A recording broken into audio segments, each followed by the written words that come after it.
انا بقول لكم اهو، انا من عصر ما قبل الويندوز. انا جايبها من بعيد قوي. انا من مواليد جيل العظماء، يعني جيل السبعينات. انا اللي شفت صفر المونديال واللي حضر ستة ابتدائي.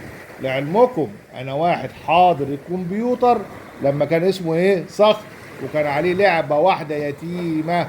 انا متجوز من 2005. انا على اخري. صلوا على محمد وآل محمد عليه أفضل الصلاة والسلام. شركائي الأعزاء، أحييكم من دولة الإمارات العربية المتحدة، وتحديدا من أبو ظبي، عاصمة السلام وأرض الأمان وبيت الاطمئنان ومنازل محتاج ومسقط رأس زايد الخير. بالنسبة للعالم بتوع الأبراج اللي هم بيضربوا الودع ويصالحوا الجدع، الناس اللي هي قاعدة معانا في 2024 تسيبنا وتروح 2025 تعرف اللي هيحصل وتيجي تقول لنا كأنهم رايحين ايه السخنة وراجعين.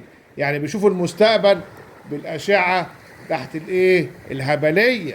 كل واحدة تجيب لي كوتشينة من عند ام لطفي وتقعد في الاستوديو وتفتحها وتقول لي في 9 زلازل و7 براكين و5 تسونامي و3 كومبو. بصراحة مش طالباكم. انا متجوز من 2005 وعلى اخري. صلوا على محمد وآل محمد عليه افضل الصلاة والسلام. بعدين المذيع يقدمها ايه ولا المذيع يقول لك ايه؟ معانا خبيرة الابراج عالمة الفلكيات حزلقومة دجلو. ما تقولش للبيت اللي اخترعت عربية السيدات اللي في النص في المترو. اللي بالكم انا متجوز من 2005 وعلى اخري. بعدين ايه بقى؟ تفتحوا التلفزيون تلاقوا واحده قاعده كده في الاستوديو، والمذيع ولا المذيعه بيسالها يقول لها ايه بقى؟ واخبار الدولار ايه في 2025 والتضخم ونسب التضخم في 2025؟ ترد عليه تقول له ايه؟ لا واحده واحده.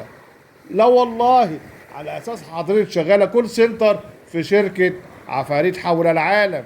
ربنا يحفظ مصر وشعب مصر ورئيس مصر فخامة الرئيس عبد الفتاح السيسي، وجيش مصر وشرطة مصر. وتحيا مصر، تحيا مصر، تحيا مصر.